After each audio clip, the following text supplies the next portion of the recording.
कण कण में है कान्हा, जीवन के हर रंग में है कान्हा, सुख दुख हर संग में है कान्हा, हर व्यक्ति में है कान्हा। जिधर देखे बस कान्हा कान्हा कान्हा, हमारे कान्हा।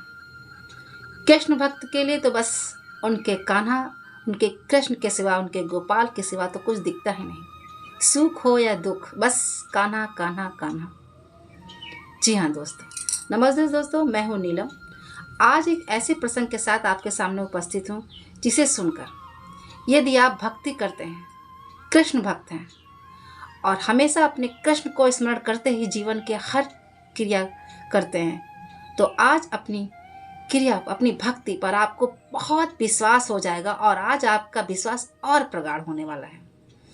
क्योंकि ये ऐसा प्रसंग है कि जिसे सुनकर आपकी आंखें भर आएंगी और आपको भी ऐसा लगेगा, आपको भी अपने कृष्ण को पाने की चाह और बढ़ जाएगी। फिर आपको जीवन में कृष्ण के सिवा, उनकी भक्ति के सिवा, उनसे मिलने की जो तड़प आपके अंदर होगी, उसे आप रोक नहीं पाएंगे। जी हाँ दोस्तों, जब हम पूजा पाठ करते हैं और कृष्ण भक्ति में होते हैं तो हमारा मन जरूर करता है कि हमारे कृष्ण एक बार, बस एक बार ही सही जीवन में मिल जाए तो बस हमारा जीवन सफल हो जाए। हर कृष्ण भक्त बस यही चाहता है।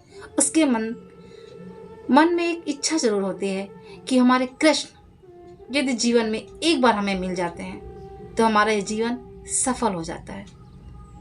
इसी भक्ति को लेकर, इसी मन में आस को लेकर वो कृष्ण भक्ति में लगे रहते हैं। और आप में से काफ़ी भक्त ये भी सोचते हैं कि हम इतनी पूजा पाठ करते हैं और इतनी अर्चना करते हैं, हर वक्त अपने प्रभु को स्मरण करते हुए जीवन को जीते हैं, क्या कभी हमें मिल पाएंगे हमारे कृष्ण? ऐसा प्रश्न हर व्यक्ति के मन में जरूर होता है, पर कृष्ण जरूर मिलते हैं अगर हमारी पूजा सरल है, भक्ति सरल है, प्रेम हमारा सच्चा है, प्रभु के प्रति प्रगाढ़ है और हमारे मन में आस्था इतनी सच्ची है कि बस कृष्ण हमारे मिल जाएंगे, तो हमारे कृष्ण में पीछे नहीं हटते।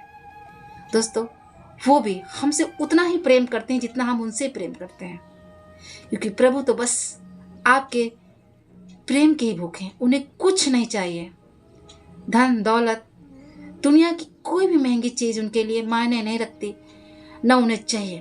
बस वो सिर्फ आपकी प्रेम के भूखे हैं। ना उन्हें आपकी अमीरी गरीबी, किसी से उन्हें कोई फर्क नहीं पड़ने वाला। दोस्तों, बस आपका प्रेम सच्चा होना चाहिए। और आज यदि आप ये प्रसंग पूरा सुनते हैं और ये प्रसंग सुन के आपकी भक्ति प्रगाढ़ हो जाएगी और आपका विश्वास हमारे कृष्ण के प्रति और बढ़ जाएगा।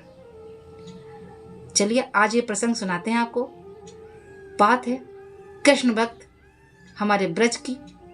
दोस्तों, बात है ब्रज के ऐसे भक्त की जो दिन रात कृष्ण भक्ति में लगे रहते थे। दिन रात कृष्ण कृष्ण, गोपाल गोपाल, हमारे माधव माधव, ठाकुर जी कहते दिन रात रटन करते थे। जिह्वा पर कोई भी कार्य हो, बस ठाकुर जी कृष्ण कृष्ण, गोपाल गोपाल, बस इतना वो कृष्ण जाप करते थे, इतना कृष्ण में लीन रहते थे कि बस ब्रज के निवासियों ने, लोगों ने उन्हें कृष्णदास उनका नाम रख दिया। कृष्णदास क्या करते थे, सुबह रोज ठाकुर जी के लिए फूल बटोरते और नंद महल जाकर ठाकुर जी के लिए एक प्यारी सी माला बनाते और वहां जाके उन्हें माला अर्पित करते। एक दिन कृष्णदास ने सुन लिया कि महाभारत में अनुशासन पर्व में भीष्म पितामह ने लिखा है कि यदि 12 वर्ष तक हम कोई मन में इच्छा रख के हम लगातार कार्य करते हैं वो, और बिना रुकावट, आंधी तूफान कुछ भी आ जाए, अगर 12 वर्ष तक हम कोई कार्य निरंतर करते हैं तो 13वें वर्ष, जैसे 13 वर्ष शुरू होता है तो हमारी इच्छा जरूर पूरी होती है। इच्छा कितनी भी कठिन हो, कैसी भी हो, हमारी इच्छा जरूर पूरी होती है। बस इतना सुनते ही कृष्णदास के मन में समझो एक उजाला सा हो गया। अब कृष्णदास से उन्हें किसी धन दौलत, किसी भी चीज की जरूरत नहीं थी। उन्हें तो बस कृष्णदास को अपने कृष्ण जी की प्राप्ति की जरूरत थी, गोपाल की प्राप्ति चाहिए थी। बस मन में समझो एक ऐसा विश्वास हो गया कि अब हमें कृष्ण मिल जाएंगे, हमारे कृष्ण के बीच में अब कोई दूरी नहीं रहेगी। कृष्णदास के लिए तो और रास्ता आसान हो गया। रोज माला बनाते, फूल बीनते और बढ़िया सुंदर सी माला बनाते और पहुंच जाते नंद महल। नंद महल पहुंचने के बाद कृष्ण जी को प्यारी सी सुंदर सी माला पहनाते और उनसे धीरे से चुपके से कान में कहते, 12 वर्ष तक मैं रोज आपको इतनी सुंदर सी माला पहनाऊंगा, और जैसे ही 13 वर्ष लगेगा, 13वां वर्ष लगेगा, 13वें वर्ष का पहला दिन होगा, आपको मेरी कुटिया में आना पड़ेगा और माला ये स्वयं आपको पहनना पड़ेगा। तब तक मैं प्रण लेता हूँ, मैं एक दिन भी नागा नहीं करूँगा, सुंदर सी माला मैं रोज पहनाऊंगा, पर ये इच्छा आपको जरूर पूरी करनी पड़ेगी। सुन रहे हैं ना आप? और रोज ऐसी प्यारी सी नोक झोंक करता, बस कृष्ण कृष्ण ठाकुर जी कहते हुए बस झूमता हुआ चला जाता, रोज यही भक्ति करते रहता। धीरे धीरे करके बस ऐसे ही एक एक साल निकलता जाता और उसका भक्ति के प्रति, प्रभु के प्रति और भी आस्था बढ़ती जाती। एक एक साल जैसे कम होता जाता, बस वो सोचने लगा कि अब कृष्ण से मिलने का समय बस आ गया है, अब ज़्यादा समय हमारे प्रभु से हमें दूर नहीं रख सकता। बस यही भक्ति करके बस एक एक दिन जब निकल रहा तो बस उसके अंदर और भक्ति बढ़ती गई। जैसे ही 5, 6, 7, 8, 10 साल पूरे हुए और जैसे ही 11वां वर्ष लगा, वो बोलने लगा, हे कृष्ण, हे ठाकुर जी, 11 वर्ष हो गए, बस आपसे मिलने के लिए बस 1 वर्ष बचा है। आप भी बेचैन होंगे ना, जैसे मैं बेचैन हूँ। तो बस यही नोक झोंक रोज करता, रोज माला पहनाता और कान में कहता, बस ठाकुर जी, बस 1 वर्ष रहा, बस अब 6 महीने रहे, बस ऐसे कहते कहते वो दिन आ गया जिसका इंतजार वो 12 वर्ष से कर रहा था। 12 वर्ष पूरे हो गए, 12 वर्ष का आखिरी दिन था और उसने माला पहनाई और ठाकुर जी से कहा, हे मेरे कृष्ण, मेरे ठाकुर, आज मैंने वो भक्ति पूरी की, अपना प्रण पूरा किया, वो नित्य कर्म पूरा किया जिसे मैंने अपने जीवन का हिस्सा बना लिया। अब आपको मेरी इच्छा पूरी करनी पड़ेगी। मैंने अपना प्रण पूरा किया, आज 12 वर्ष पूरे हो गए, कल 13 वर्ष का पहला दिन है। कल मैं माला लेकर नंद महल नहीं आऊँगा, कल आपको मेरी कुटिया में आना होगा, माला पहनने है तो, और मैं आपका बेसब्री से इंतज़ार करूँगा। आपको आना पड़ेगा, मेरी भक्ति का फल आपको देना पड़ेगा, आपको मुझसे मिलने आना पड़ेगा। इस प्रकार से प्यारी सी नोक झोंक करके ठाकुर जी से कह के कि अब मैं जा रहा हूँ और आपका इंतज़ार कल करूँगा, आपको आना पड़ेगा। बस इतना कहकर माला पहनाकर बस वो अपनी कुटिया चला गया। कल जब 13वां दिन हुआ, बहुत प्रसन्न हुआ, बहुत खुश हुआ कि आज तो मेरे ठाकुर मेरी कुटिया में आएंगे, आज मेरी कुटिया के भाग जग जाएंगे। 12 वर्ष तक जो तपस्या मैंने की है, जो प्रण मैंने किया था, जरा भी रुकावट नहीं की और निरंतर मैं ये सेवा करता रहा ठाकुर की, आज मेरे ठाकुर मुझसे मिलने मेरे कुटिया आएंगे। तो बस क्या था, 56 भोग बनाए, देसी घी का हलवा बनाया, 56 भोग, तरह तरह के खाने बनाए, जो ठाकुर जी को पसंद था कि ठाकुर जी को ये पसंद होगा, ये पसंद होगा, दुनिया भर का जो उसे समझ में आया उसने बनाया। खूब ढेर सारा खाना बनाया।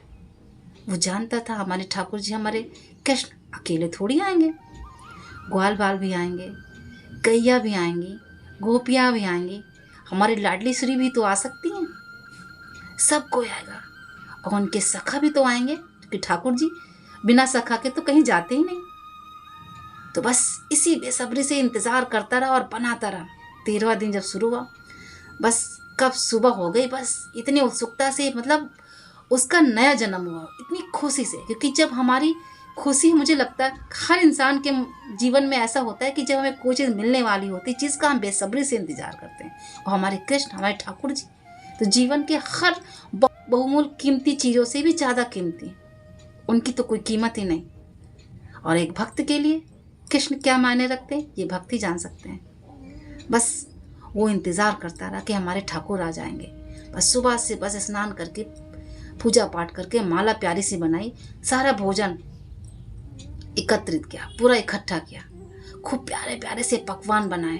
कृष्ण कृष्ण ठाकुर ठाकुर जपने लगा कि आज मेरे कृष्ण मेरी कुटिया में आएंगे, मुझे दर्शन देंगे, इतने दिन की तपस्या, मेरा जीवन सफल हो जाएगा। इसी आस में बस सुबह से बस इंतजार करता रहा। सुबह हो गई, दोपहर हो गई, उसकी बेचैनी बढ़ने लगी कि ठाकुर सुबह चलो ठीक है, व्यस्त थे, काम होगा बहुत, मैं ही थोड़ी भक्त हूँ, मेरे जैसे बहुत ढेर सारे भक्त हैं, उनसे मिलने आते होंगे।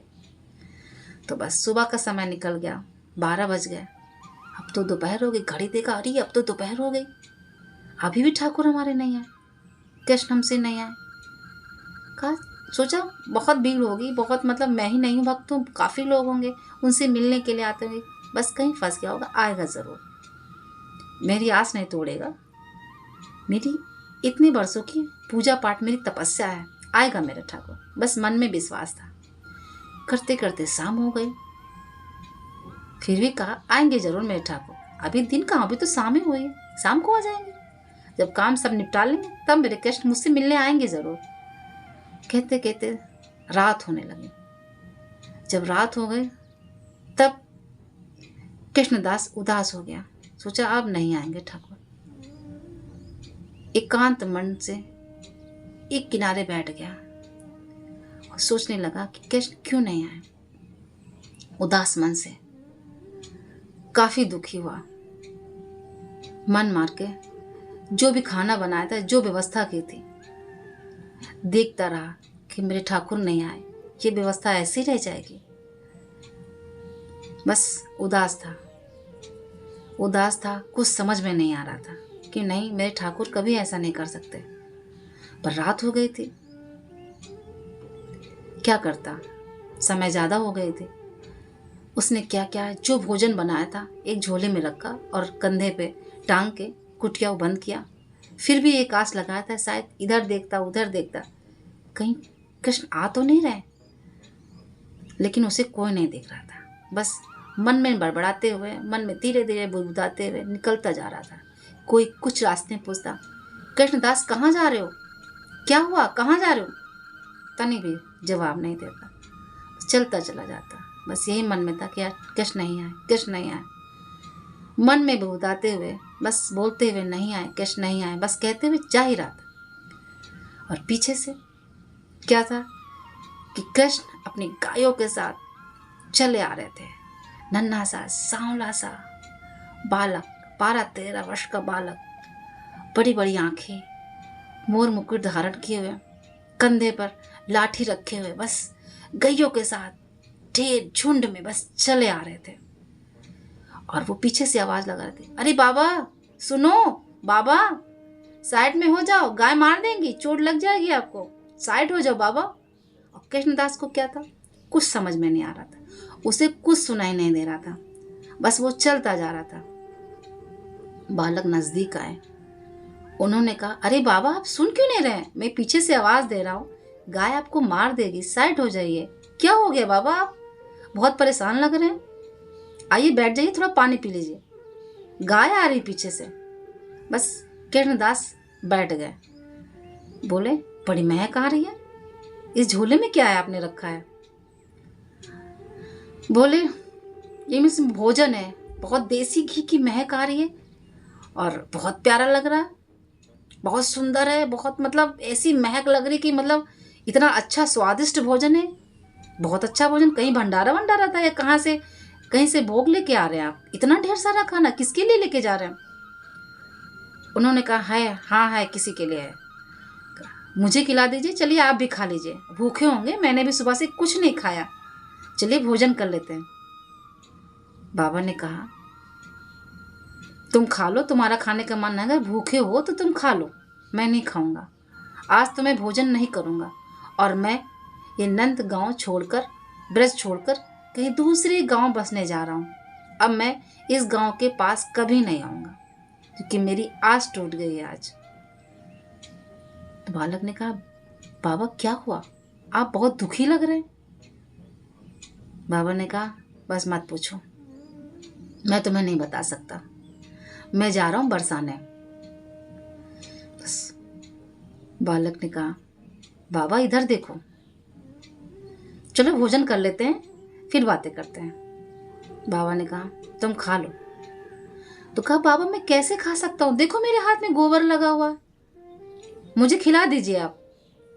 तो बाबा ने कहा, ठीक है, तू इतना जिद कर रहा है तो मैं खिला देता हूँ। बाबा जैसे ही बालक को भोजन कराने लगे और उनकी आंखों की तरफ देखा, वो लाल लाल सी आंखें, सुंदर सा चेहरा, मुकुट धारण किए हुए, चेहरे पे एकदम तेज था। बाबा की नजर चेहरे पर टिक नहीं रही थी। वो बड़ी बड़ी सी सुंदर सी आंखें इस प्रकार मनमोहक थी कि बाबा की नजर बिल्कुल टिक नहीं रही थी इधर उधर। वो आंखें ही देखते रहे। चेहरे पर अजीब सा प्रकाश, मोर मुकुट धारण किए हुए, इतना सुंदर चेहरा, सांवला सलोना सा, कंधे पे लाठी। बाबा ने कहा, तुम कौन हो? तो बालक ने कहा, बाबा मुझे भोजन कराइए, मुझे बहुत भूख लगी, आज मैंने कुछ खाया ही नहीं, और मुझे माला पहनाइए। मैं आपकी कुटी में गया था, आप थे नहीं वहां। फिर मैं देखा, किसी ने मुझे बताया कि आप इधर गए हैं, बरसाने जा रहे हैं, बरसाने की तरफ गए हैं। तो मैं भागता हुआ इधर आया और आपको मैं सबसे आवाज दे रहा, आप सुन नहीं रहे। भोजन कराइए और वो सुंदर प्यारी सी माला मुझे पहनाइए जो आप मुझे रोज पहनाते हैं। बाबा समझ गए ये हमारे कृष्ण है। बाबा ने कहा, कौन हो बेटा तुम? वही जिसका इंतजार आप सुबह से कर रहे हैं, जिसकी पूजा अर्चना, जिसके इंतजार में 12 साल गवा दिया आपने, मैं वही हूं।